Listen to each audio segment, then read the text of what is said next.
What's up everyone, I'm Kyle and this is Kaizen DIY Gym.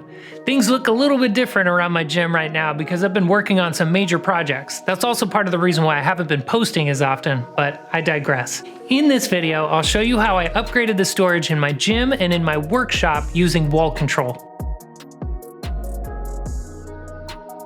Okay, so technically, this isn't DIY storage, but it is an easy way to organize things in the gym. And there is a part of this video where I do some woodworking, but we'll get to that later. If after watching this video, you decide you want to buy some wall control panels, consider using the affiliate link in the description of this video. You can save an additional 10% off by using coupon code Kaizen DIY Gym. And remember, every time you purchase from an affiliate, it goes towards supporting what I do. First, I'm going to start off in my garage. Prior to getting these wall control panels, I was using traditional pegboard. They work, but they're kind of a pain to install and they can't handle too much weight. I remove the tools, then I remove the pegs, then the pegboards. Traditional pegboard is flat, so when installing, you need thin strips of wood around the border to offset it from the wall. Otherwise, you can't get the pegs in. Not only does this add cost and installation time, but it also makes the perimeter of the pegboard unusable. Wall control panels are much easier to install. You can screw them in directly into the wall, either into studs or with the included drywall anchors. They go up quick. I use a level to make sure they're straight, and then I just sort of eyeball to make sure they're even with each other. After placing my pegboards, I attach this smaller panel just near the door. Now this project is done. Swapping everything over was pretty quick.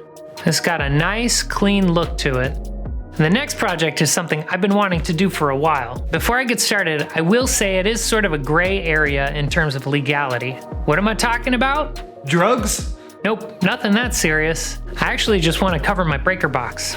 It is an eyesore, albeit very necessary in my home, but a couple months back, I saw a post by Man Who Parks in Gym where he covered his breaker box with a couple wall control panels. That post sparked a fire in me. Adam from Garage Gym Lab used his wall control panels to hide the water heater in his garage and create more storage space. With space being one of the biggest limitations in a home gym, the more stuff you can get off the floor and onto the walls, the better. Covering your breaker box is against code and may prevent your house from passing inspection whenever you want to sell it.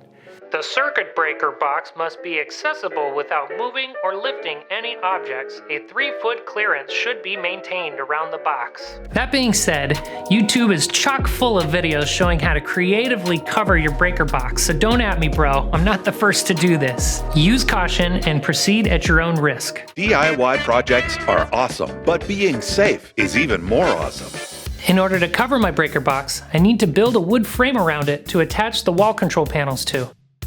My gym is located in my unfinished basement. The previous owners attempted to finish the basement DIY style, but only got as far as putting up 2x4s and adding some drywall. As with a lot of DIYs, the quality of the work isn't great and many of the 2x4s are crooked. My wood frame will have to compensate for those inaccuracies. I create a frame that is the width and height of my 2 wall control panels. I leave the top of the frame open due to the electrical wires coming out of the box. The wall control panels will be on hinges so they can open up like French doors, allowing quick access to the box. I cut up some pieces of plywood to mount the panels to. You might recognize this plywood. In a previous life, it was my deadlift platform. Once everything is cut to size, I apply some ebony wood stain to complement the color of the black panels.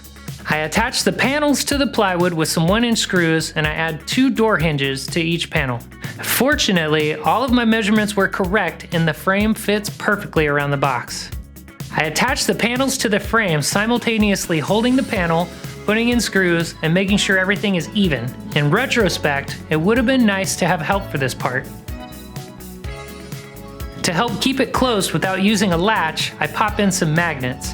They're not perfect, but they work well enough.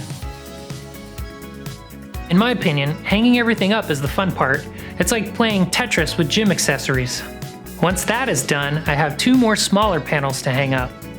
Because my basement is unfinished, I essentially need to make another frame to attach those panels to. This one is easier because I don't need the panels to open up. I just make a rectangle with the 2x4s and attach it to the studs. Once that is secure, the wall control panels go up easily. One last thing to mention before I go is hook strategy. I went into this blind and just sort of ordered a bunch of random hooks, not knowing which ones or how many I needed. There's plenty of info on the Wall Control website about which hooks are right for which tools, so I'm only going to focus on home gym stuff. There are really just 5 hooks I'd buy if doing it all over again. The standard slotted hook. These are great for small items or single items with a low profile. Medium slotted hook. These are longer and I use them for my carabiners and my leg rollers. The long reach slotted hook. Longer still. These are great for hitch pins and lower weight bars. Paintbrush hook storage pins. I use these quite a lot too. And lastly, extended reach hook. These are great for longer and heavier items. Wall control panels also accept normal peg hooks, which I used a bit in my garage, but they are loose fitting and they can be annoying if they fall off when you're grabbing something.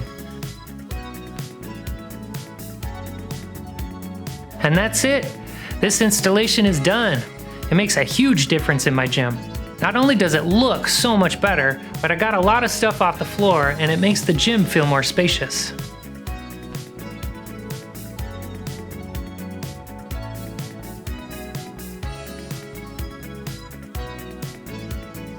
So what do you think? Do you use wall control? Is it worth the price? Let me know in the comment section below. Be sure to like and subscribe. It's a really great way to support the channel. And keep an eye out for some really great projects coming soon.